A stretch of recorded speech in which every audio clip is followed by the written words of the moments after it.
lead for Takeda India. Thank you for joining us on this momentous occasion as we officially launch vedolizumab in India. Indeed, the time is now for a new paradigm in India for IBD management. For today's symposium, we are grateful to AIG Hospitals Hyderabad for their collaboration. It gives us immense pleasure to introduce Dr. D. Nageshwar Reddy, Chairman and Chief of Gastroenterology, AIG Hospitals. Dr. Reddy is a stalwart in the field of gastroenterology with enormous experience and multitude of rewards and recognition. He has been awarded Padma Shri and Padma Bhushan, which are listed among highest civilian awards by Government of India. Dr. Reddy has also been conferred with the world's highest gastroenterology award, the Masters of World Gastroenterology Organization Award in 2013. We are honored to have you, sir, as the chairperson for the event. Welcome, sir. I hand it over to you, sir. Thank you, Mahek. And thank you for giving us this opportunity to host this webinar. Good evening, everybody. Good evening in India. Good morning in the United States, and good afternoon in London. This evening, we have a very exciting symposium on inflammatory bowel disease. IBD actually is increasing dramatically in our country. In fact, over the last few years, we have seen not only a marked increase, but also we are seeing more and more of Crohn's disease, which was very little few years back. In our own hospital, we have a registry of about 6,000 patients who are being followed up. There are also several complexities of treating this disease in our country because of other infections like tuberculosis and so on. These patients are not so easy or straightforward to treat. Not only is the diagnosis sometimes difficult because you have to differentiate between, say, tuberculosis and Crohn's disease, but also when you start the patients on biologics, there's always this question of whether there's underlying infective disease which we are missing, which can flare up later. So because of these complexities, managing these patients, I think requires a lot of clinical skill and, of course, wisdom. This evening, we are having this webinar on vedolizumab, a new paradigm for IBD management in India. And I think Vedo is definitely a new addition to our patients, new weapon in the armamentarium, because I think this is acting very locally, may not have such side effects which can cause problems in an infective disease patient. And therefore, I think this is going to definitely be another feather in our armamentarium to treat these patients. So to discuss all this with us this evening, we have three international experts who are real experts in their field. And let me start first with introducing Dr. Rupa Banerjee, who is the director of the inflammatory bowel disease at the Asian Institute of Gastroenterology.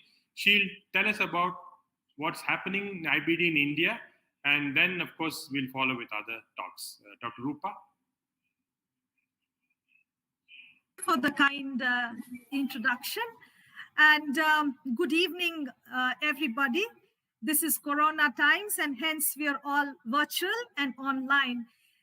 What I thought we'll discuss today as we launch a new drug in the treatment of IBD in India, what is it of biologics in IBD management in India? These are the disclaimers and disclosures. Now, traditionally, IBD was a disease of the West. Then there was globalization and the rising tide of IBD in India. IBD became a global disease. Today, we have come a long way with the treatment. Since IBD was recognized, it's strange, but we spent decades actually searching for a treatment, and it ranged to things like electrocoagulation of the prefrontal lobe, psychotherapy, to using intestinal extract as a cure for IBD, maybe the first microbiome transplant. And then we thought we had achieved it when we got the prednisolone, the sulfasalazines, and the immunomodulators, azathioprine, methotrexate. But then the best was still to come. We had the biologics, and the long list of biologics soon followed. With that, today we are in the era of biologics. But biologics actually have revolutionized the management of IBD because our therapeutic goals have expanded. From initial only symptom control to improving quality of life, We are now looking at mucosal histologic healing, restoration of growth, development, avoidance of drug-related and disease-related complication, decreased hospitalizations, overall costs, and a good quality of life to add on to everything. But in reality, biologic therapy is a delicate balance between adequate disease control, long-term safety, and cost. And in India, this is particularly relevant. The India perspective. We are a populous country. IBD is on the rise, but the estimated disease burden is supposedly going to touch that of US in a few years, if not immediately. With such a high burden, IBD is still not considered as a public health problem. There are no true population-based registries. There's limited access to healthcare facilities, poor physician awareness of the disease, and confusion over its overlap with infective diarrhea and TB. So the Indian perspectives, what are our challenges? First is the risk of infections and infectious diseases, especially tuberculosis. There is the influence of dose, duration, use of combo therapy, all that because of this risk of complications. There's limited availability of choices, so choosing the right biologic becomes an issue. And then, as always, for this part of the world, balancing between cost and cost effectiveness. So infectious diseases remain big killers in the developing world. And if you see here, even if we extrapolate by 2030, the non-communicable diseases will increase from perhaps 30% now to 45%, but still there will be a 40%. So almost equal prevalence of infectious diseases as well as inflammatory bowel diseases. So that is the reason why diagnosis of IBD becomes a problem. This is a common encounter of IBD and infectious colitis, and we find it difficult to differentiate between the two. That is from the diagnostic. We learned the hard way. If you see this, this is a patient with ulcerative colitis on biologics with a flare. And his symptoms were just like a flare. But a biopsy said it was just teeming with amoeba. So things like that do happen. And then the tuberculosis factor. TB is one of the most common infections in Asia. 30% of the global burden is in India alone. 90% of infected patients develop latent rather than active disease. And we are thinking of biologics here. So anti-TNFs may actually increase the risk of developing TB fivefold. Despite all the tests that are done, the results are that there is a high risk of tuberculosis during infliximab therapy. 79 patients with ulcerative colitis on infliximab, 8% develop TB at a median of 8 weeks after the first exposure, despite screening for latent TB. So this is what we always need to be aware about. Then the choice. Right now, we have the anti-TNFs. Vido has just arrived, and we have the biosimilars for infliximab and adalimumab. So both are approved for both UC and CD, but insurance coverage is available for approximately 10% of patients. Certain state governments do reimburse, and some patients receive government ad hoc support. So majority of patients are actually paying out of their pockets. So in this situation, how do we choose a first-line biologic? Of course, it goes by efficacy, sometimes route of administration, people who want intravenous because it's once in every 2 months, or subcutaneous because they don't have to get to an infusion center, the availability, and then cost effectiveness. Which is better? We really don't know. There are very few head-to-head trials. The latest is the Varsity trial, of course, where Vido was superior to ADA in ulcerative colitis. But in general, all the agents do work. All are superior to placebo for both induction and maintenance therapy in ulcerative colitis as well as Crohn's disease. For acute severe colitis, we still prefer infliximab, and there's no data regarding other biologics and not generally recommended in this part of the world. And then we have the biosimilar drugs, comparable efficacy with the originator, but for India, the main is the cost benefit. It comes lesser than the standard anti-TNFs at this point in time. Today, we have the new arrival, the vedolizumab, the gut selective biologic. And I think the Indian context for this drug is important. We've just got our paper accepted for intestinal research. The Gemini 2, the study, the Asian cohort. And what we find is the efficacy and safety of Vido in moderate to severe active Crohn's disease in Asians is similar with that of the overall study. In fact, if you see the graph on the left, if you see that numerically, maybe the clinical response is a little enhanced in the Asian subgroup. Studies from Asia are now showing low opportunistic infections in both in clinical trials and in post-marketing setting, which will be perhaps a big plus for India and this part of the world, all the across South and Southeast Asia. If you see, the TB events are very limited, both in trials as well as post-marketing setting. So far, incidence rates across trials are just about 0.1 per 100% years.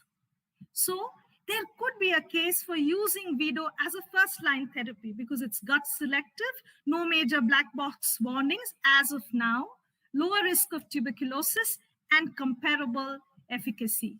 And then balancing between cost and cost effectiveness, which is always there in the back of our mind. If you see this picture, majority of countries in this region are in the low and middle income categories, and most patients have no insurance and pay out of pockets. So the standard step-up treatment is what we normally follow. The top-down has been advocated by some, but here we don't think of that. Our approach is always midway between step-up and top-down. We stratify based on risk and do an accelerated step-up as and when needed. In this part of the world, we always need an exit strategy. Our patients keep asking, when can we stop biologics? Are they effective if restarted? From the story trial, from some other studies, what we tell is, if need be, we can stop. But the decision is often not ours. Can biologics be discontinued? We found that 40% of our patients stop biologics by 1 year. Of this, 80% is because of financial constraints and because they are symptom-free, 20% because of lack of improvement, and another 20%, they relapse by 2 years. So perhaps efficacy of biologics, even after stopping in India, can be more, and then we can give an exit strategy for the patient. There is a subset of IBD patients we find who sustain long-term remission of therapy after initially severe disease. Why? How do we identify these people is perhaps the direction of active research in India and Asia, perhaps, because this is what we are seeing in a certain percentage of patients. So in summary, as IBD emerges in this part of the world, there is a need to reconcile the most appropriate biologic from the perspectives of risks and benefits, cost and cost effectiveness. And I think that is the message today as we launch a new weapon in the armamentarium of IBD treatment in India. This is from Takeda, and this is our team. And I will hand it over now to the team Takeda for taking this session forward.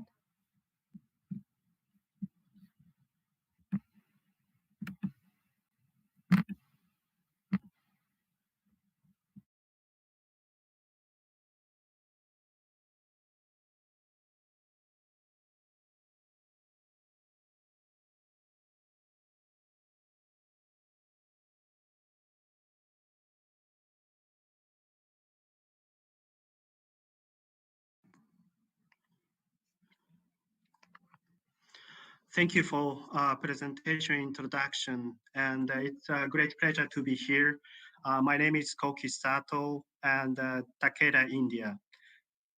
We are very much excited to have an opportunity to share with you information about vedolizumab, which is new opportunity for the IBD patient in India. First of all, let me a little bit share with you about company Takeda. Takeda is a global value-based, R&D-driven biopharmaceutical company. We have 3 research sites with 4.5 billion investment in R&D. We have 36 manufacturing sites across the world with a commercial presence in 80 countries. We have approximately 30 billion US dollar revenue with 50,000 employees across the world.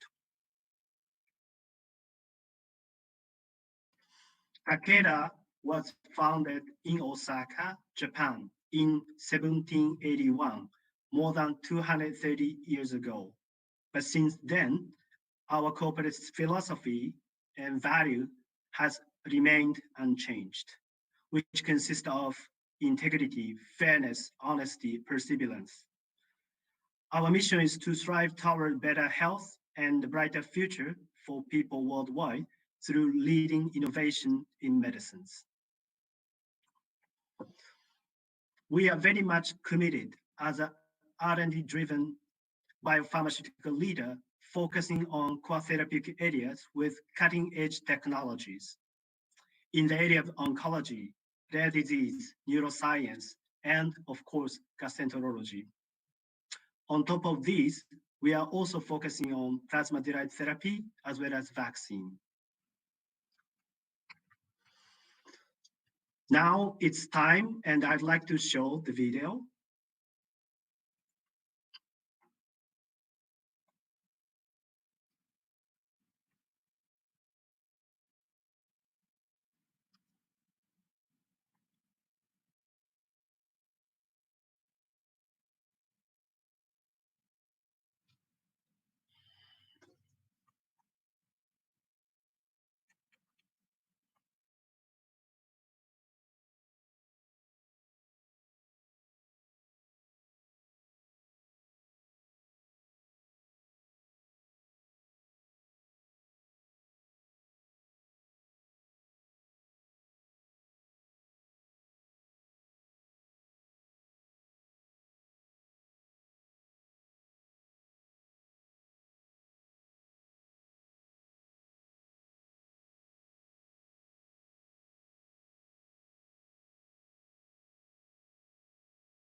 Hello? I think we finished the presentation from Takeda, and we come to the next part of our webinar. I'd like to welcome for the second talk, Professor Simon Travis. Simon is not only a well-known gastroenterologist all over the world, but I think he's very special to India. He's a fellow of Linacre College at the University of Oxford and consultant gastroenterologist at the Oxford University Hospital Foundation Trust. He's been noted as the top doctor in IBD by several patient groups. He's authored 6 books, 30 chapters, and over 250 papers. More than all this, I think Simon is very special to India, as I told you before, because there's no conference of IBD in India where Simon is not invited. And very often he makes the time to come here. In fact, it's a long gap since 5 or 6 months since we have seen Simon, unfortunately because of this COVID situation. So we miss him that way. But fortunately, he's here with us today to talk on the new game in ulcerative colitis. Simon, thank you, and we're looking forward to hearing you.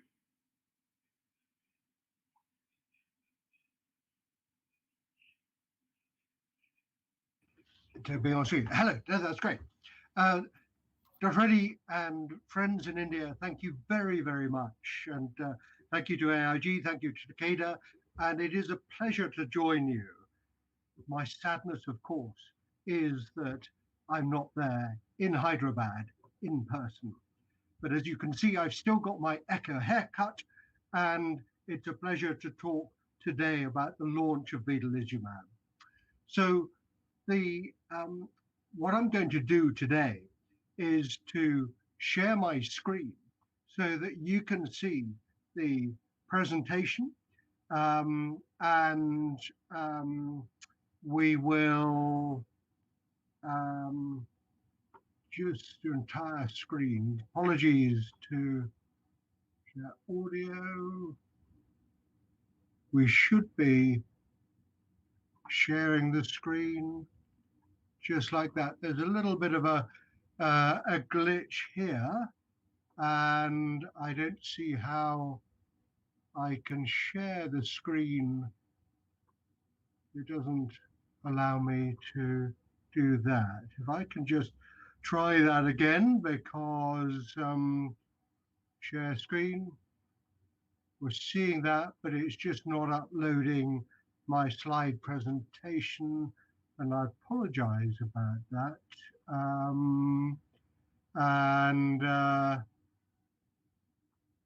We are, thank you. Netin, hi, while I just take this call. Go on. Share the screen, yes. Yeah, no, I'm doing that. Yeah, well, that's what I can't share screen, and no. Sure. It should be going, but I can't actually see the presentation. That's the problem. So there we are. Okay. So we're there. Thank you very much, Netin. So I hope you can see the screen. I hope everybody in India can see the screen. Sorry about that glitch. So greetings. Yes, changing the game in ulcerative colitis therapy. And that's the topic of today. And there's the standard disclaimer and the standard disclosures, of which, of course, there are many. And the game in town is anti-integrin versus anti-TNF. Let's face it, because those are the biologics. And guess what? They're as different as cricket and baseball. Now, I understand that Professor Rubin will not understand cricket any more than I understand baseball. But I think that if I take you through the analogy, you will understand. Because we've got to think of the players on the pitch. And these are the players in patients for biologics in IBD, and the cell adhesion molecule inhibitors are several. And these are the anti-TNF therapy. And those are the players on the pitch. To draw the cricketing analogy, you have the players on the pitch. And you can see all the different names, the different positions. And as Indians, people will be far more familiar with the game of cricket than even I myself is, let alone David. But we have the biosimilars. We have a multiplicity of slips and playing cricket. And we have the first in class. So we've got anti-TNF therapy versus vedolizumab. And it's a bit, if you're playing cricket, it means teams. And you've got to compare the teams. And that, of course, is which is the best. Is it Teams, the Microsoft, or is it Zoom, or indeed even is it StreamYard? But the varsity match is the team competition between Oxford University and Cambridge. We play it every year except in 2020. And last year, I'm glad to say, if you look at the top left-hand corner, Oxford beat Cambridge hands down. But varsity is also the name of the clinical trial, which is the first head-to-head trial of biologics in IBD, which was vedolizumab versus adalimumab for ulcerative colitis. And cricketing analogies aside, let's look at that study, because there were almost 800 patients and it was double-blind, double-dummy.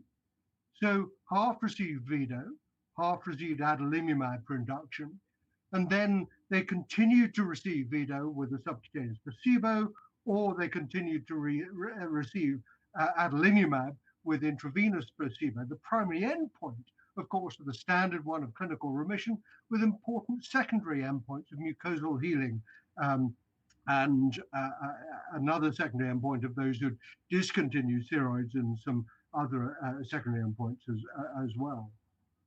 These were the patients, and I would draw your attention to the fact that a third were on steroids and many were on immunomodulators, and about a fifth had failed anti-TNF therapy.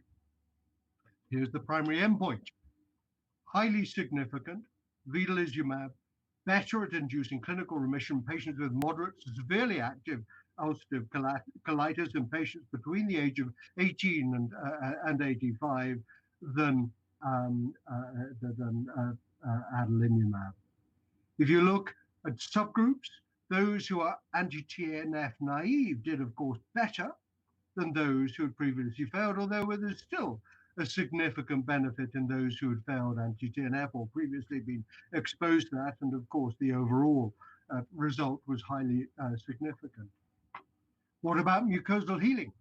Again, the vedolizumab significantly, highly significantly better than adalimumab. That's for endoscopic mucosal healing and also for histological healing, healing under the microscope. And of course, this may be becoming the new paradigm where we look to extinguish the embers of the campfire rather than just the flames of the campfire, to draw another analogy. Does extinguishing the embers and really putting out the flames and controlling the inflammation at a microscopic level matter? Well, I think it does. Here, some years ago, we did a study which looked at the difference between just achieving clinical and endoscopic remission versus clinical endoscopic and histological remission. And there was a significant difference in this small prospective cohort followed up over 6 years in those needing steroids, those needing hospitalization, a trend towards colectomy, but it didn't actually reach significance because numbers were small. Hot off the press is a paper about to be published in Gastroenterology, which is a meta-analysis of the 17 published studies. If you just achieve clinical remission, endoscopic remission, the relapse rate over the next 12 months is 29%. If you achieve complete mucosal healing with a Mayo endoscopic subscore of 0, it's only 14%. But if you achieve histological remission, then the relapse rate over the following 12 months is 5%. And David Rubin has demonstrated in Chicago the benefit of complete histological normalization, again followed up over a material period of time. So I think this is the new paradigm, and Vido does better than adalimumab for achieving that. Here's a heads up on a verdict, which is a new study, just a multi-center, multinational study, where the patients are being treated to one of three endpoints. They're receiving vedolizumab, and there's an algorithm for upscaling therapy. And group one will just be treated to symptomatic remission, group two to symptomatic and endoscopic remission, and group three to symptomatic, endoscopic, and histological remission. And that the endpoints and the follow-up over a period of 4 years will distinguish which is the better outcome. Looking at longer-term outcomes of Vido versus adalimumab, this going back to the VARSITY study, then it's clear that vedolizumab wins throughout the 12-month period. Indeed, if you continue vedolizumab over several years, you will see that those who continue it, then there's great sustainability. Of course, some people stop or data are omitted, and there's non-responder imputation where people who drop out or stop for any reason or for whom there aren't data are considered to be failures. Then you see a trade-off. But for those who continue treatment, they continue to gain benefit. And the great thing about vedolizumab, as Dr. Reddy has said, is the safety and the selectivity. If you just block integrins, if you just block integrin and leukocyte trafficking in a non-specific way, such as did adalimumab, it affects the whole body and the brain as well as the gut, and you have the problem of progressive multifocal leukoencephalopathy in some patients. Vedolizumab just targets the gut specifically, and that's because it is able to target the gut-specific homing system for the lymphocytes. And this is elegantly shown that if you give an injectable vaccination against hepatitis B, there's absolutely no difference between the response whether patients are on vedolizumab or placebo. Whereas if you give an oral vaccine, then such as cholera, then the antibody response to oral cholera vaccine is brisk in where patients have had placebo, but if they've had vedolizumab, it's much diminished. It's a very elegant study that. This is demonstrated in safety, whereas anti-TNF therapy probably doubles the risk of opportunistic infection, whether for Crohn's disease or ulcerative colitis. Whereas anti-integrin therapy, there's no significant increase in opportunistic infections. Data which are relevant to India, we've just published in the Journal of Crohn's Colitis, and Rupa has just shared the TB data, and this from over 200,000 years of patient follow-up. It's post-marketing data and therefore is prone to bias as a consequence. Then you see that the serious adverse events are not significantly different between ulcerative colitis and Crohn's disease, and indeed the numbers are contained. So who will benefit from vedolizumab? It's patients with moderate to severely active ulcerative colitis, whether they've got, or indeed those with Crohn's disease. We know that it's more effective than adalimumab in patients with UC. And in particular, I think it's relevant for patients with opportunistic infections or previous malignancy, or who are thiopurine intolerant, and where you want to achieve sustainability. There are data to support that. In the last couple of minutes, I'll just touch on that. And that is a study which showed no significant difference. Hello, just call there. Hello. And in the history of malignancy, there's again, we've just published in APT, showing that the rate of malignancy compared to a general claims database was less than what might have been expected. What about the young or the elderly? then I've touched on those data for anti-TNF therapy, and I think that those people are particularly at risk. Whereas if you look at the young age, less than 35, or the old, particularly elderly, I think Nagy at over 55, then you can see that there's no difference whether the patients are on placebo or getting vedolizumab, whether they're under 35, over 55, whether they've got UC, or on the right, whether they've got Crohn's disease. So vedolizumab can work fast, although we have to be prepared for a slower onset of action. I think that it's the first-line biologic for ulcerative colitis with regard to efficacy and safety, but you may need to bridge to effect, such as using cortimant or even cyclosporin to achieve effect. And I would use vedolizumab as monotherapy. Patients are delighted to stop azathioprine, where safety matters most, than before or after anti-TNF therapy. Indeed, it's a game changer. And for everyone other than David Rubin in Chicago, it's a game changer like no other. David, that's Ben Stokes, who completely changed the game in cricket between Australia. Thank you very much indeed. And back to you, Nagy.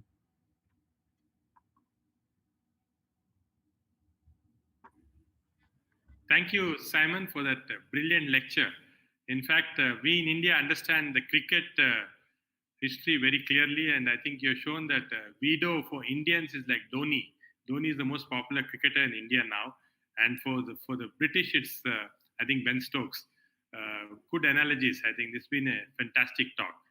We now move on to our third speaker, and of course, he's equally famous. David Rubin is internationally well known in the field of IBD. He's the Joseph Krishna Professor of Medicine at the University of Chicago, where he's also the Chief of Section of Gastroenterology, Hepatology, Nutrition, and the Co-Director of Digestive Disease Center, a huge Lodi manages. He's got a number of awards, voted frequently as one of the best IBD doctors in America. He's the editor of a best-selling book on IBD. He's authored many papers. In fact, he's also leads the ACG guidelines for ulcerative colitis, and it's a pleasure to have David here. David, thanks for coming, and we're looking forward to your talk. Okay. Well, thank you so much, and I'm delighted to join you all, and hopefully I won't have any technical challenges here. There we go. First of all, what's with all the picking on David Rubin and cricket this morning? I know what cricket is. We also have our baseball season all suspended because of COVID. So before I get into my presentation, I want to just wish all my Indian friends and colleagues safety. Take it slow, one day at a time until we all get through this. It's been very challenging, and we're thinking of you, and we're thinking of all of our friends around the world right now. I'm going to talk about managing Crohn's disease. I'm going to give you a little bit of an update regarding how we're thinking about managing Crohn's disease.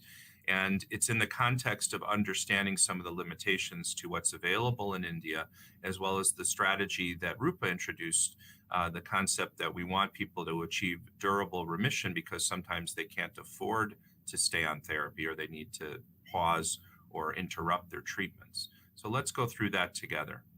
This, of course, is the disclaimer from Takeda, and we're grateful to them for supporting this educational program. And my disclosures, which are important for you to know, although I take full responsibility for everything I'm about to say. So what we've certainly come to appreciate is that both Crohn's disease and ulcerative colitis are actually heterogeneous disorders. This is more studied and known in Crohn's disease, where not only do we know that the disease can have different locations in the intestinal tract, but can also have different behaviors. And so this nice review of patients with Crohn's disease tried to document how the disease activity changes over time. Some people have a progressive, ongoing, medically resistant type of inflammation. Others have the more classic relapsing and remitting characterization. And some people have just a very slow, non-progressive type of Crohn's. In fact, there's probably a lot of people like that who never even come to medical attention. So when we think about managing Crohn's disease, we have to find a common denominator, and we have to understand the individual patient that you're taking care of, so you know how to target therapies properly to get those patients under better control. We've also learned that over time, if you follow patients, either an aggregate or even an individual patient, you will see that there tends to be some change in the disease behavior, usually thought to be due to progression of uncontrolled disease. And one of the challenges in Crohn's disease, maybe more than ulcerative colitis, is that often before somebody comes to diagnosis or before we actually figure out what they have, they've already had some progression of their disease, because the location of Crohn's disease in the small intestine might be there for a while before the patient even feels it. And by the time they develop symptoms and then finally are diagnosed, and as we certainly appreciate, that includes ruling out tuberculosis and other mimickers of Crohn's disease, they can have progression to other types of behaviors. The further along in that progressive pathway to either stricturing or penetrating complications, the harder it is to use medical therapies to control the condition and certainly to provide your patients with better quality of life. We also know that there can be some change in location of disease over time, but in adults, that's less common. So it's important to acknowledge that when you diagnose somebody with Crohn's disease, you want to address both the pattern of their disease, if you can, as well as the likelihood they're going to progress to complications, and prevent those by using effective therapies earlier. And that's a general theme that I'll come back to in a few minutes. So when you think about the Crohn's disease course in this nice cartoon going from left to right, you start with disease onset, which is usually subclinical. Patients don't know they even have it. There may be a long period of time, unfortunately, until they finally have a diagnosis. Maybe they're even told they have an irritable bowel or functional bowel disorder. And then once they actually have their diagnosis, there is what we call the therapeutic window of opportunity, an opportunity to control the disease in some effective way so that we can actually modify the disease course. As usual, our rheumatology colleagues have taught us about the concept of disease modification. They even call their therapies disease-modifying anti-rheumatic drugs. In Crohn's and colitis, we're finally having the conversation that we can modify the course of the disease by controlling it properly. And Simon gave you a brilliant lecture describing how we're moving to these endpoints that will allow us to change the natural history in ulcerative colitis. And it's absolutely true in Crohn's disease as well. The principle of tight monitoring, which means getting a patient under control and then monitoring them to make sure they stay there, is not only critical to change the disease course, but if you're in a situation like you are in India, where many patients can't afford to stay on therapy long term, monitoring is the key to know if you've achieved a durable status and to know how you can monitor them if they need to come off therapy. I'm not recommending they come off therapy, but I'm actually acknowledging the reality of the situation. There are many options now for moderately to severely active inflammatory bowel disease, and this table summarizes them, and you've already heard a bit more about all these today. I want to emphasize to you that in terms of available clinical evidence, and in many parts of the world, we now have 3 different classes of biological therapies. Of course, the anti-TNFs, which are well known to you. Today, we're focusing on the first anti-integrin available in India. And then we also have the anti-P40 or anti-IL-23 and IL-12 therapy, ustekinumab, and the JAKinib, small molecule tofacitinib in some parts of the world. We're going to, of course, focus now on vedolizumab in Crohn's disease, and Simon covered it in ulcerative colitis.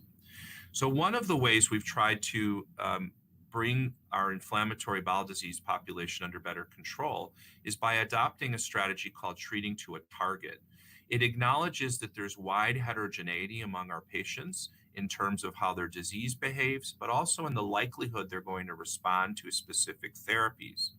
In the absence of reliable predictive biomarkers, using a treat to target strategy helps us move along through different therapies until we get the patient under control. The way it works is that you choose your initial treatment based on effectiveness and safety and cost considerations and whether it's available.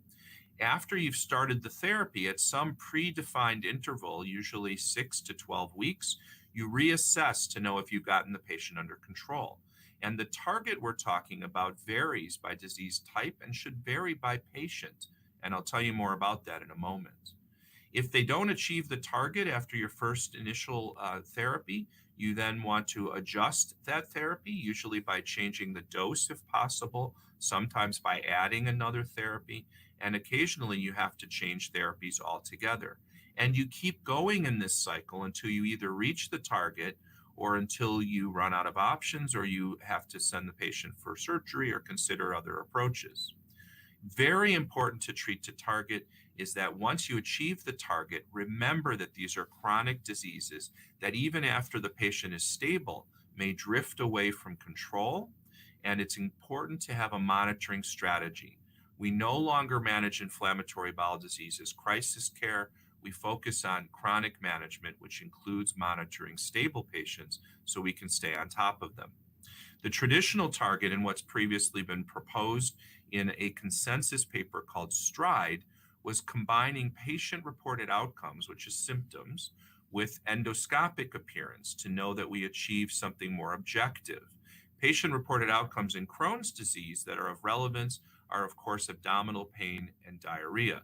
In colitis, it includes rectal bleeding, and it might include urgency.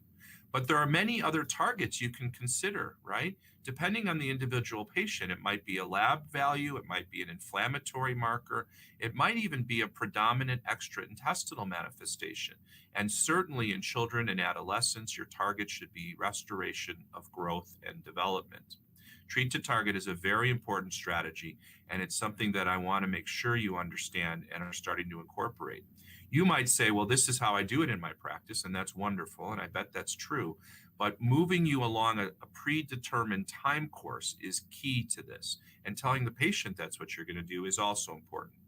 You can apply treat to target, by the way, to other treatments too, not just the biopharmaceuticals, but a patient who is on either a dietary management strategy or something that may be less proven. You can use the same approach so you don't let the patient's disease progress when that isn't working.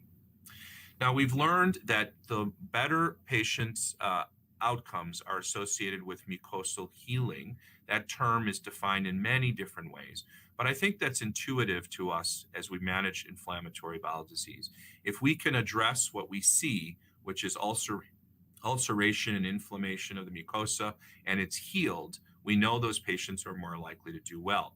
And regardless of the study design, we know that patients who achieve a mucosal healing endpoint are substantially more likely to have stable remission and to maintain symptomatic remission longer, as you heard also from Simon.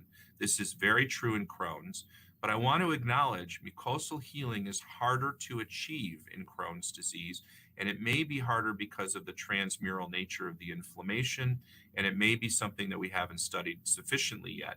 But there are accumulating data, including all of these studies that are combined in this meta-analysis. We also know from DDW this year, which unfortunately was a virtual meeting as well, that if you are able to get a patient who has Crohn's disease to a fecal calprotectin that's less than 250 in their first year of therapy, they are less likely to have progression of their disease to other behaviors or complications, including reductions in hospitalization and surgery. In other words, using calprotectin as a marker of mucosal healing or integrity, you can actually know that you've gotten your patient under control and change the natural history of the disease. I really like this study. It was from Scotland and led by our colleague, Charlie Leese. Now, the first study that used mucosal healing as a primary endpoint in a randomized approach to management was this now landmark study called CALM, led by our friend Jean Colombel.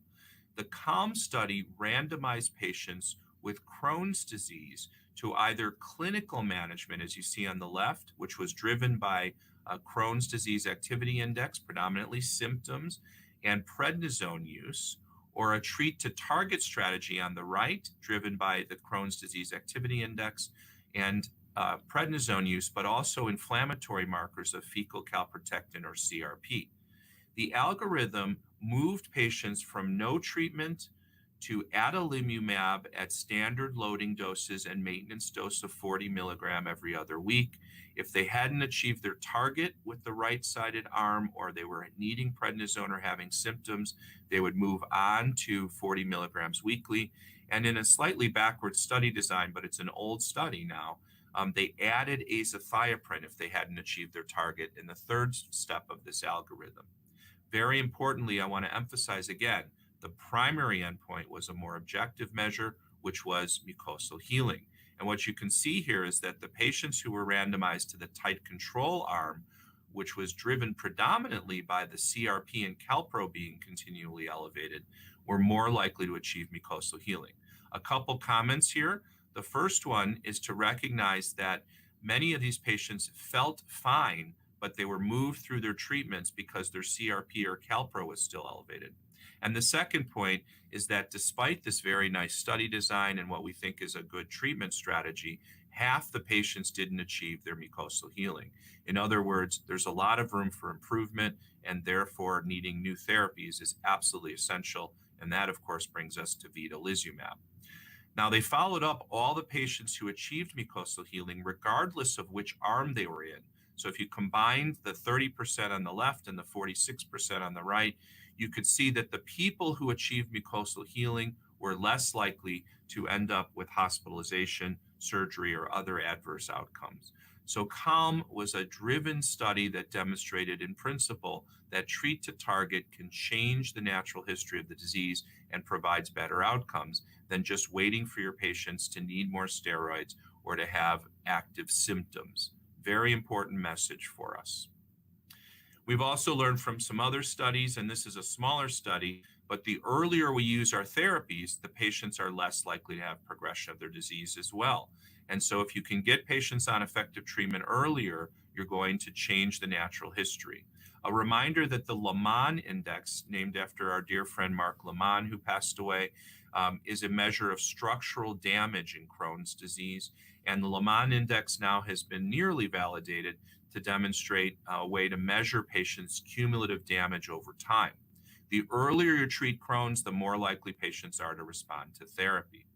In this now older study that I did using claims data, insurance claims in the United States, we demonstrated that patients who received anti-TNF early after their Crohn's disease diagnosis were less likely to need steroids and were less likely to have Crohn's-related surgery over time than patients who went through all sorts of other therapies before they earned anti-TNF because of failures. So this is an important ongoing message. Again, at DDW this year, just to give you another brief glimpse of what was presented virtually, is another claims assessment. This one comes out of New York City, where they looked at patients who got early biological use, and they demonstrated it reduced hospitalizations and ER visits. And that included early use of vedolizumab as well as early use of anti-TNF. So one of your takeaway messages today, a very important one, is don't let your patients languish with active inflammation. Get them on treatment early. So now let me turn the corner and tell you a little bit more about vedolizumab in Crohn's disease. And I think we all know what running is, as opposed to the comments about me not knowing cricket. So first of all, we want our patients to feel well quickly. And then, of course, we want it to last. So we'll talk about the sprint first. We know that patients who received vedolizumab in the pivotal trials called Gemini 2 and 3 had a rapid improvement in their abdominal pain and in their stool frequency. You can see here that as early as week 2 and certainly by week 6, which was the primary endpoint in Gemini 2, and subsequently week 10 in Gemini 3, we learned that patients receiving vedolizumab were improved, especially compared to placebo. But this is an important message. When I treat patients, I want to tell them how soon should they expect to start feeling better so that they know that it's not going to be tomorrow, but it might be soon enough that they should appreciate a response. They certainly shouldn't be getting worse when you start them on a new therapy.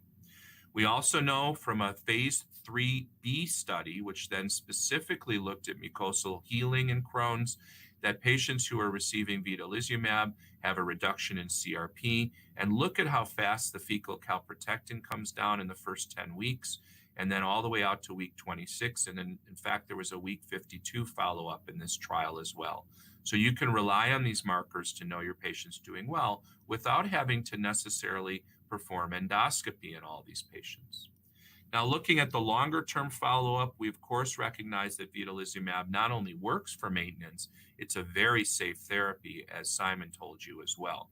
And if you want to know how can you enhance patients' durable remission, how can you make sure they're going to stay on therapy, the key is to make sure that they're healing early. Because if they heal early when you start treating them and you get them to that place where the mucosa is healed, they're going to be more likely to stay well. The other way to enhance their response is to not let them fail many therapies before you get to vedolizumab. Don't leave this drug because it's new in your country to be the last thing you try. It's very important to use it earlier. We know when you break down patients from all of our clinical trials and every therapy, that when you treat patients who are naive to other biological therapies, they are more likely to respond and be in remission, as you see here from the breakdown of the vedolizumab maintenance trial. And I want to emphasize to you that although the label in India suggests this needs to come after TNF failure, that doesn't mean patients have to be on multiple anti-TNFs. You have to wait 6 months. TNF failure may be early. You can assess them early and move on to an effective treatment when you need it. There's another study called EVOLVE, which is a multi-center analysis in North America, where I am, and this retrospective analysis demonstrated stable disease control over time. I believe that this may be mechanism related. Remember that vedolizumab is inhibiting leukocyte trafficking. It's a cellular mechanism. And I happen to believe that that's a more stable maintenance strategy than cytokine inhibition, which is our other treatments. So I think that that mechanism actually lends itself nicely to stability, especially in patients who respond early and especially in people who have a healed bowel. Now, looking back at that phase 3B study I mentioned to you, you can see how this very difficult to treat Crohn's population, a mean duration of 11 years, and almost half of them had already failed anti-TNF therapy, that endoscopic remission, endoscopic response, and what was called complete mucosal healing, where the bowel looks almost normal, was achieved in a significant number of these patients. It's not everybody. It's really just a marker of the need for better therapies, but also for us to get people on treatments earlier. But it's a very important message for us. You can see again that if patients have been anti-TNF naive, they do better. Now, if we look at the phase 3B study, I just wanted to throw this out to you. It is not yet a target for treatment to look at histological response. But both Simon and I have been very interested in this topic. And we know that when patients have improvements on biopsies, that they're likely to do even better. The challenge to incorporating this into all of our practice, of course, is just that we don't quite know how to do this properly. We don't know what samples to take, and we haven't trained our pathologists to help us understand this, especially in the patchy and transmural nature of Crohn's. There's a lot of uncertainty in how to do this. I just wanted to show it to you because I think it's a very important and interesting endpoint, and to remind you again that vedolizumab has a different mechanism. It is inhibiting cellular migration and leukocyte trafficking, and may be an even better way to achieve histological control in many patients. Now, I'll just conclude with a couple more, and then we'll be open for questions. There's a real-world experience with Vedo that has combined many different centers called the Victory Consortium. And they've looked at Crohn's and ulcerative colitis, as you've already heard. And the Victory Consortium has demonstrated not only that patients did well with vedolizumab in Crohn's disease, it actually looked even better than the clinical trials. And one of the points here was that if you had patients who had early response and you kept them on therapy, some people continue to improve at even further along in their endpoints. So if you expected perfection at week 6, it might be that you have them doing quite well, but they'll continue to improve a little bit longer. The Victory Consortium also showed very nice steroid-free response and steroid-free remission, which of course is an important endpoint. We want our patients off steroids as well. This demonstrated, furthermore, some of the same endpoints that we've seen in these other studies mentioned, which included both endoscopic and radiologic improvements and what we call deep remission, which means the patient felt better as well as had these objective measures. And this all leads to disease modification. It's really a new era in Crohn's disease and colitis management. I really have been emphasizing the concept of disease modification. So overall, the majority of studies are now demonstrating that in the real world, using vedolizumab in Crohn's disease results in mucosal healing and improved outcomes. I'll end then with just a comment about how would you know which patients are more likely to respond. There's a very nice clinical prediction tool that was developed by our colleague Paramber Delai in California.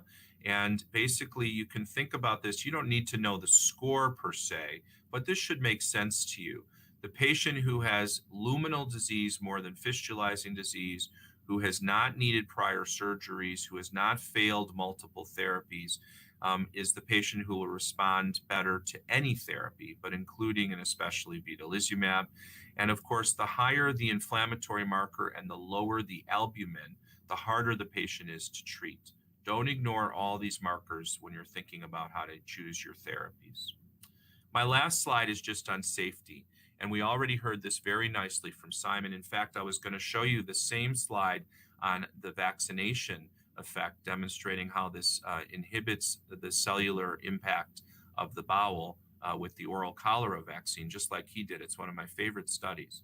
But the bottom line here is that because of this gut selectivity, this is a very safe therapy. And in a country where we worry about some of the enteric infections and the confusions with tuberculosis, et cetera, I think that it's a very important consideration for you. There have been no cases of PML associated with the drug reported, and we also know that there's very low immunogenicity. I completely agree with Simon that this can be used, and I use it as a monotherapy. So where should we put vedolizumab in our Crohn's population? And arguably, I would say it's the same for ulcerative colitis. Well, the label says patients unresponsive or intolerant to conventional therapies or anti-TNF. But really, I agree with Simon that this should be our preferred biologic in select patients because of its safety and its organ selectivity.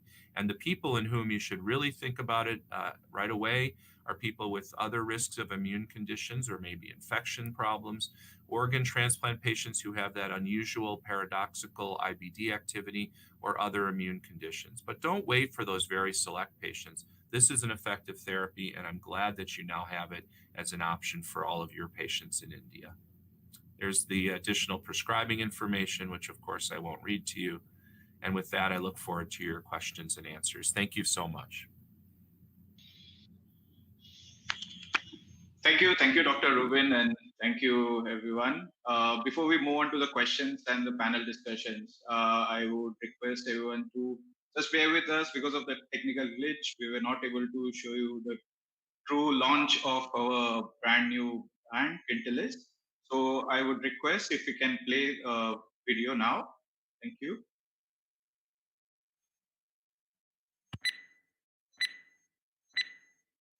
The time has come to change the landscape of inflammatory bowel disease in India. The time has come to change these grim facts.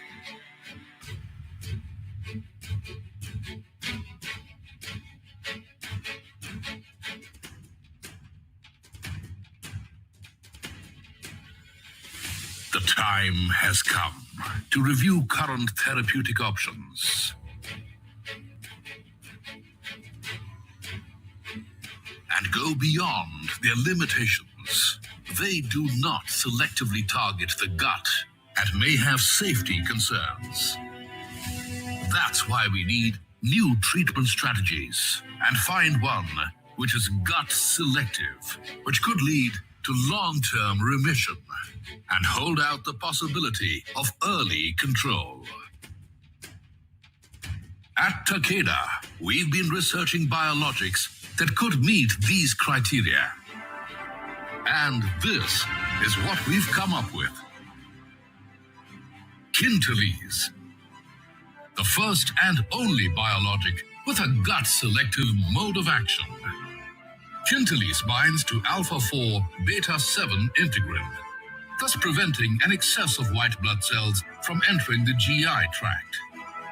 This helps to control inflammation and symptoms of ulcerative colitis and Crohn's disease.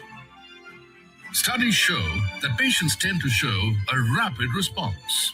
Many achieve long-lasting remissions, without resorting to steroids or surgery. Kintilese has a safety profile comparable to that of a placebo. It's been extensively studied in patients across the world, in large studies that included Indian patients. It is present in more than 60 countries and is backed by over 400,000 cumulative patient years of experience. Vedolizumab has earned the approval and recommendations of global bodies. So, the time has come to change India's IBD landscape. Kintilese is here, made for now.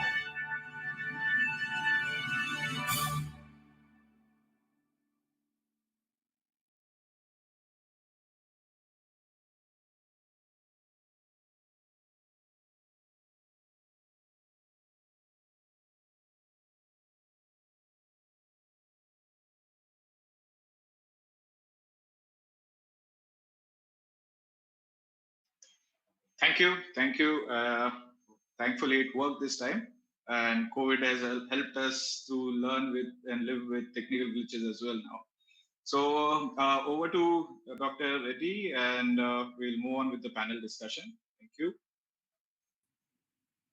First of all, I'd like to thank David for that fantastic talk and these two important points that you emphasized. We're starting video started very early and treat to target. I think important messages for all the clinicians seeing these patients. So we now go on to our panel discussion. We are starting to get large number of questions, and we'll start first. These are questions. The first question is for Simon. Simon, what is the ideal patient profile where vedolizumab can be used in ulcerative colitis? Thank you. Well, it's a patient with moderate to severely active disease, and move the decision making to the left. If they've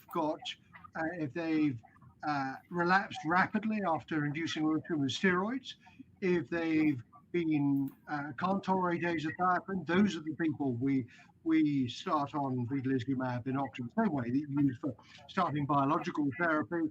But of course, if they've got a past history of opportunistic infections or any solid organ malignancy, then your threshold for using it just goes down. So any patient with moderate, severely active disease, which is not controlled by conventional therapy. Okay, thank you.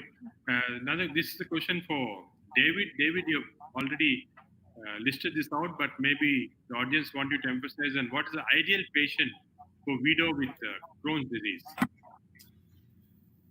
Well, certainly, patient will be obvious initially are going to be the patients that your colleagues are taking care of who are already on an anti-TNF and aren't responding or who have lost response. And that's a huge group of people that are probably in need right now. So that'll be the first uptake. But in a newer diagnosed patient, in general, for me, that's been people with luminal disease. Although I've used it in patients with perianal disease with some benefit, I still think that anti-TNF is a more effective strategy for more complex perianal disease. So that's not the first place I go. And I certainly appreciate using vedolizumab in patients who are earlier in their diagnosis. So that, for me, that means not just that I've just diagnosed them, but also when I assess them that their disease hasn't already suffered from penetrating complications and other things. I want to emphasize that the other message that's coming out in managing Crohn's disease is not a new one, but it's an important one, which is the effectiveness of early surgery in some patients. Sometimes gaining control of fibrotic or complex disease up front is very important. And then we can use a therapy like vedolizumab or any of our treatments to much more effective and preventive strategy post-operatively. And that has been studied with vedolizumab as well. So those are the different categories that I would think about. David, can I just chip in there? Sorry, Nagi. So do you think that the impression that it seems to work better in patients with Crohn's colitis, stand-fast perianal disease, is because it's predominantly inflammatory? Whereas with small bowel disease, you're more likely to have fibrosis. Yeah. I think that may be right, Simon. I don't necessarily think it's a biologic phenomenon in terms of what types of lymphocytes are present, but rather just a the likelihood that you're already dealing with more fibrosis in the small bowel than you are if you have that more diffuse colonic type of Crohn's. I think that's right. Thank you. Now, the question to Rupa, there's a question, they want to know whether in a country like India, where there's tuberculosis endemicity, what is the role of VIDO?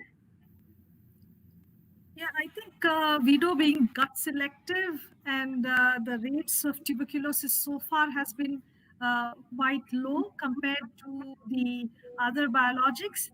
And I think that's the niche factor for India, that where because tuberculosis is so endemic, we can think of VIDO as a first-line therapy, particularly if there's a history of tuberculosis in the family and we are worried of things like that. So I think we will see more once the drug is available here. But so far, what studies have shown is that in high endemic zones, even with VIDO, the rates of tuberculosis, we're still seeing some. So it's not that we need to be less wary. We have to be doing all the the screening for latent TB, but this may be a better choice than the others. So I just want to add to what Rupa said, because we know that anti-TNF can activate latent tuberculosis. That is not what happens with vedolizumab. So it certainly doesn't protect people from getting infected or having reactivation of their latent TB for different reasons, but it's not going to put your patients at increased risk otherwise. And so although we have to test for latent TB before we treat with vedolizumab, that's only because that's how it was designed in the clinical trials, not because it actually has an increased risk. And that's just how the payers, the insurance companies have recommended it. Obviously, in your country, you would want to do that anyway for different reasons. David, okay, Simon, go ahead. Sorry, I just want to chip in a different point about post-marketing surveillance, because Takeda may have a role here. It will be really interesting and important for the rest of the world to know that your patients treated with VIDO, whether they're by monitoring them, whether there is an uptick in TB or indeed enteric infections. And we can't answer that question in the West. Yeah, it'll be a very important question to answer. I completely agree. So continuing on that, this for all the three speakers, Dr. Prashanta Devnath wants to know that if the patient is found to have a latent tuberculosis, should we start on INH rifampicin antituberculosis therapy, or for VIDO it's not necessary? I think I'll take that answer first. If it is latent TB first, because whatever be the mechanism, we should start treatment for latent TB. So yes, INH rifampicin should be given if there is latent TB positive, and then we can go ahead with the drug as well. I suppose, Simon, what do you think? I think you'd agree on this. I mean, if it is latent TB positive. I bow to greater experience, and absolutely, that sounds entirely sensible. If I was that patient, thank you, that's the way I would follow it. The other is, in India, there's often a diagnostic dilemma between TB and Crohn's. So in such situations, also sometimes it may be worthwhile to still continue our age-old policy of giving TB the first preference, treat for TB. If it doesn't respond, then go for the biologics. I suppose that should stand as well for VIDO, because can I just interrupt, because it's something which many colleagues in the West really don't understand or believe. And I think that the study that you've done, Rupa, with Indian colleagues, the IBD-NC paper of over 10,000 patients, you're seeing that almost 20%, as I recall in some areas, their primary treatment, they've got a diagnosis of Crohn's disease, they get anti-TB therapy first. Even 3% of patients with ulcerative colitis. I think that's an important thing. I think that's good practice. It's a pragmatic practice. But I think that we in the West need to understand that, the frequency with which that happens. Dr. Srinivas wants to know why David is saying fecal calprotectin of 250 as a standard, because he feels that that is too high. He sees patients with even 100 with a lot of clinical symptoms. So is it better to take the trends in the value of fecal calprotectin rather than absolute numbers? Yeah, these are good questions. I tend to agree that 250 is too high, but that's been the threshold when they've done statistical analyses looking at some of the studies that's associated with clinical remission. When you try to push the envelope here, the first comment I'll make is that I think calpro is a more reliable marker in ulcerative colitis than it is in Crohn's. So there can be more variability with Crohn's disease due to just the nature of how calpro is collected and where it comes from. And separately is that the 250 for the analysis that Charlie Lease did in that DDW abstract I showed you is based on those prior studies that suggested that was associated with the clinical remission. I think that we could break it down further. We'd like to know more when he publishes the full paper, how many of them actually were lower than that and whether that was better. In my own practice, I do what you say, which is the first thing is that if I'm using calprotectin to know if people are responding, when I reassess it at 6 weeks after I start a treatment, any treatment actually, I'd like to see that it's at least 50% reduced. But my ultimate goal is to have it less than 100. When we looked at calprotectin here in my center with all the patients that we're treating, we found that you can also predict the likelihood of successfully getting people off prednisone if their calpro was less than 100.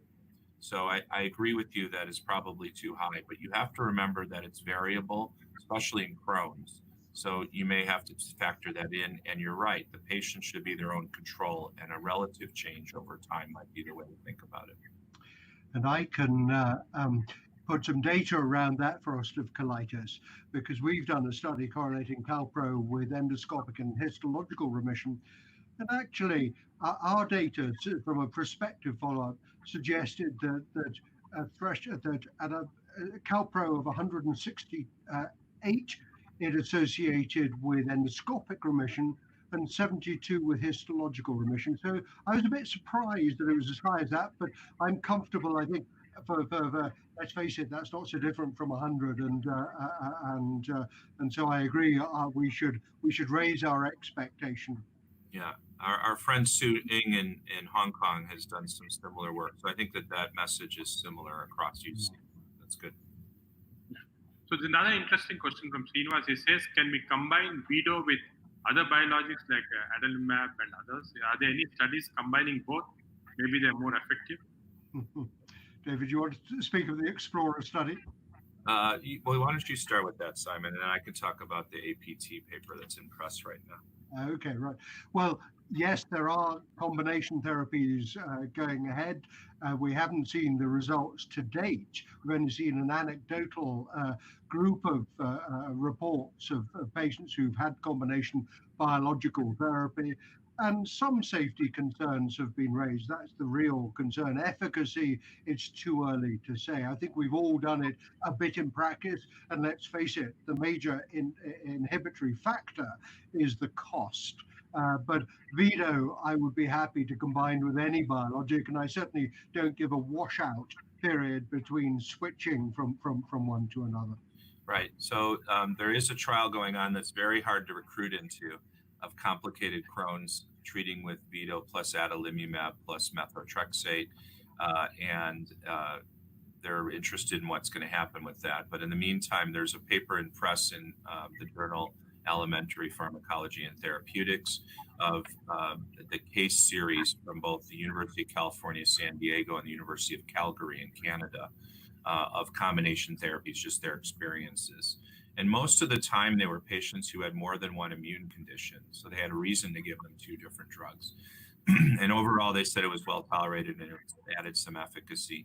But in general, it's not affordable. And I don't think we know enough. The general strategy, though, of a cytokine inhibitor or maybe even a small molecule or a calcineurin inhibitor as a bridge to a cellular inhibitor or maybe some future microbiome treatment is an interesting idea. We just don't know enough yet. Thank you.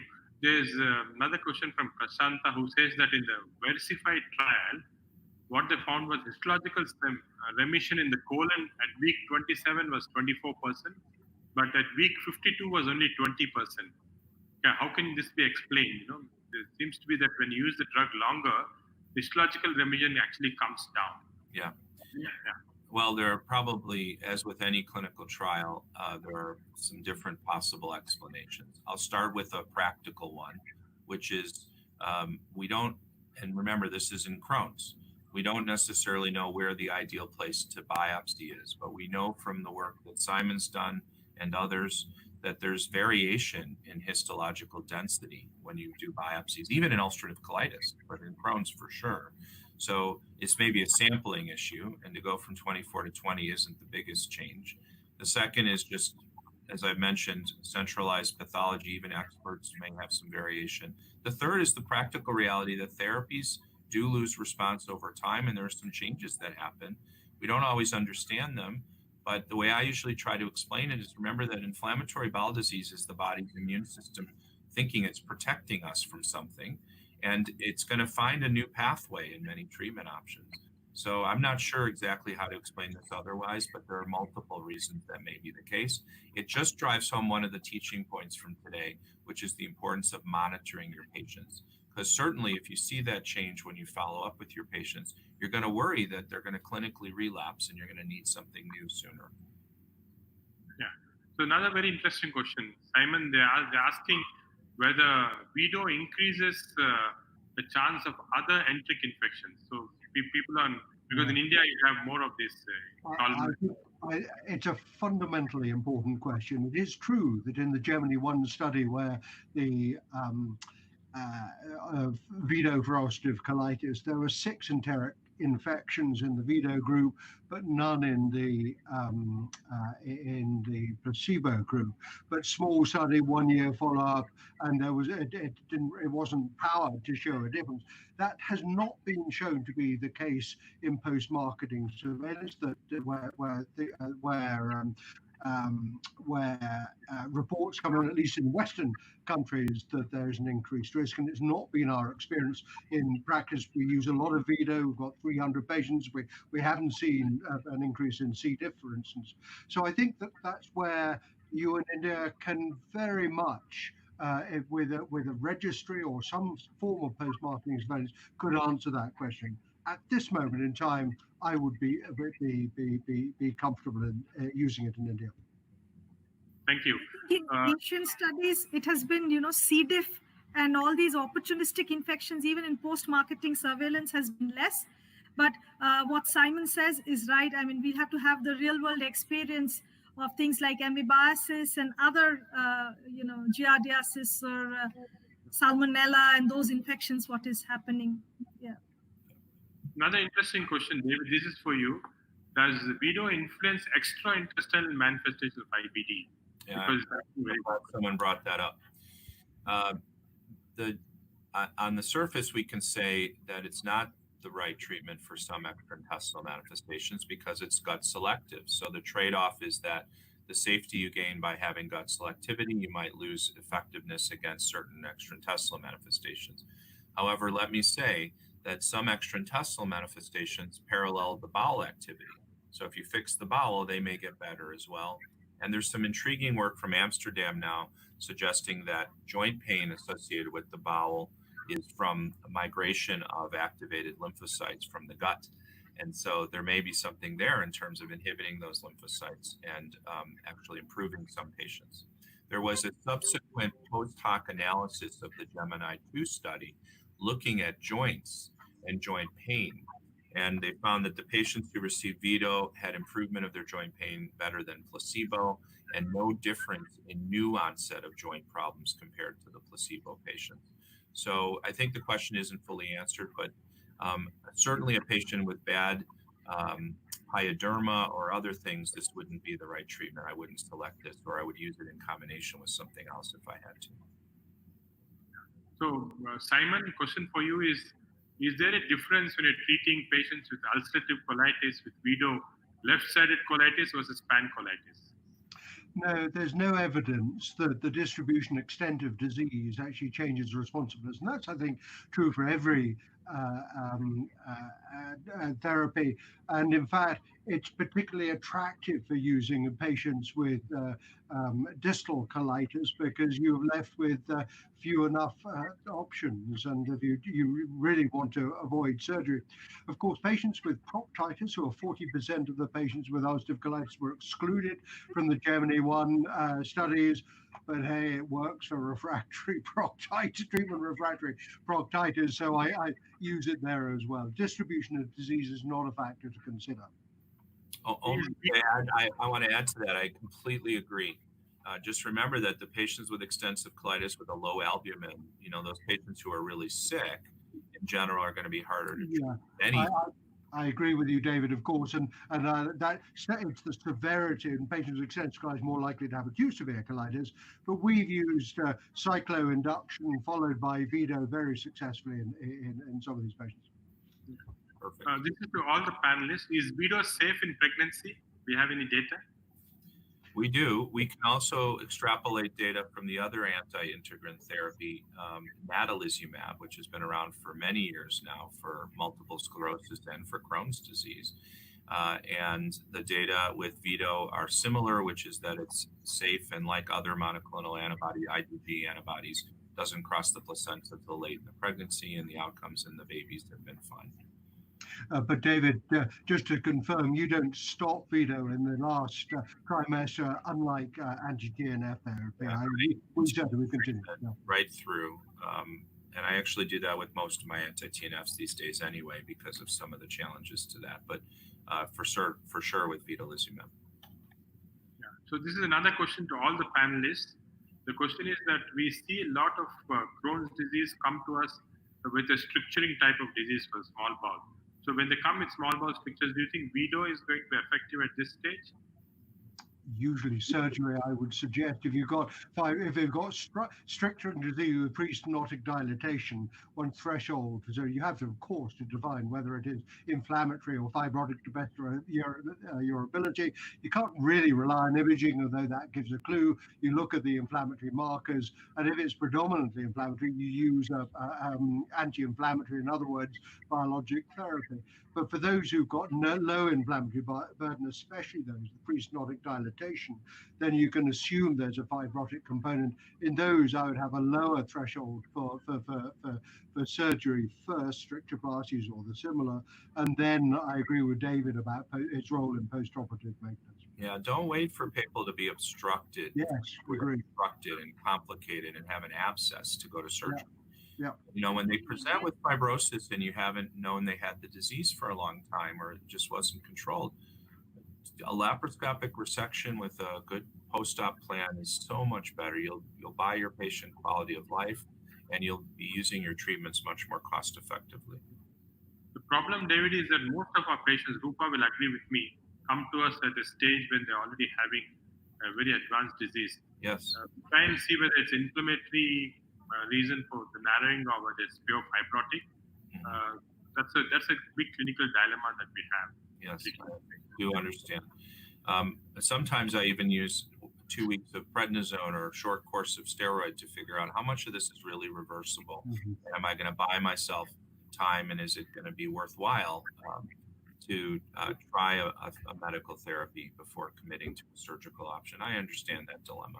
I'm just saying that we shouldn't be afraid of surgery. We shouldn't leave it to be last. I think here in India, particularly if there's isolated single stricture or ileocecal region stricture, because again of the risk of or the worry about the TB factor, we normally would go for surgery for a single stricture and then take it up further. But in Oxford and Chicago as well, I dare say, Rupa, because as the LYRIC study showed that, if you've got limited localized disease causing obstruction, it's very good therapeutic option. Stand fast if there's any diagnostic dilemma. I think I agree with you, Simon. I mean, I think cost effectiveness is now a global phenomenon. I don't think we should restrict it to this part of the world. I think if there is this isolated single stricture, limited, what David said, a small resection and followed by therapy will perhaps be most cost effective. The 5-year follow-up of the LYRIC study showed that the patients randomized to early laparoscopic resection, a quarter of them were on anti-TNF by the end of 5 years, and none of them needed more surgery. And the patients who went on infliximab were randomized to infliximab in the beginning. Almost half of them had surgery by 5 years. So, you can think about the cost effectiveness just looking at that without doing the math. and you understand. So David, there's a question about crystallizing Crohn's. What is the efficacy of Vito in this group? When you looked at the Gemini 2 study, there were about a third of patients who had some perianal disease at baseline, or sorry, not a third, but a small number who had perianal disease at baseline, and a third of them improved with vedolizumab, which is consistent with the response we've seen even with anti-TNF, to be honest. So there is some benefit to it. I would argue again, and as I suggested before, it's not going to be the right treatment for complex perianal disease. But then again, when you have a patient with complex perianal disease, you've got to work together with your partner surgeon for an exam under anesthesia and CTON placements, antibiotic therapy, etc. But it can work for more simple disease in the perineum. I definitely have used it there and have patients who've done fine. And again, question to all the panelists: is there any comparative studies with Vito with biosimilars? Do you have anything on that because of the cost factor? No, but I think I take the view, because we converted to anti-TNF biosimilars completely about 3 years ago with infliximab and now with adalimumab. I would regard them as truly biosimilar, those that we've had. So I'd expect the same outcome. And last question before we end. This is the question that keeps coming up in this again for all the panelists. How does COVID-19 influence the management of IBD and choice of biologics? Secure IBD, your call, David. What we've learned about COVID-19 and inflammatory bowel disease, and I'll refer everybody to this international registry called Secure IBD, and the website is secureibd.org, SECUREIBD.org. What we've learned is that in general, IBD patients themselves are not at increased risk for COVID-19. They're not at decreased risk either. And we've also seen that there may even be a slight protective effect in those who get sick with COVID who are on anti-TNF, maybe because it reduces that inflammatory phase of the illness. When people have COVID, though, the recommendation for now has been to hold their immune therapies, at least for the couple of weeks while they're getting through the disease, the infection. We don't want people to stop therapies in anticipation of getting COVID. We would just recommend that when they test positive or when there's a suspicion of it, that they hold the therapies. But there's very interesting ongoing work right now looking at anti-TNF as a potential treatment of COVID complications. And in the Secure IBD registry, patients on vedolizumab appear to do just fine. That doesn't, as we would hope and expect, it's a safe therapy. Thank you. I think we have actually lots and lots of more than 100 questions coming in. We don't have time for that. I think this just shows the interest this has generated and the brilliant talks we've had from all our three speakers. I'd like to thank all of them, Simon, David, and Rupa, for this fantastic talks. And I'm sure we all learned a lot from this and probably able to better manage a patient with IBD. Thank you very much. Next year in person.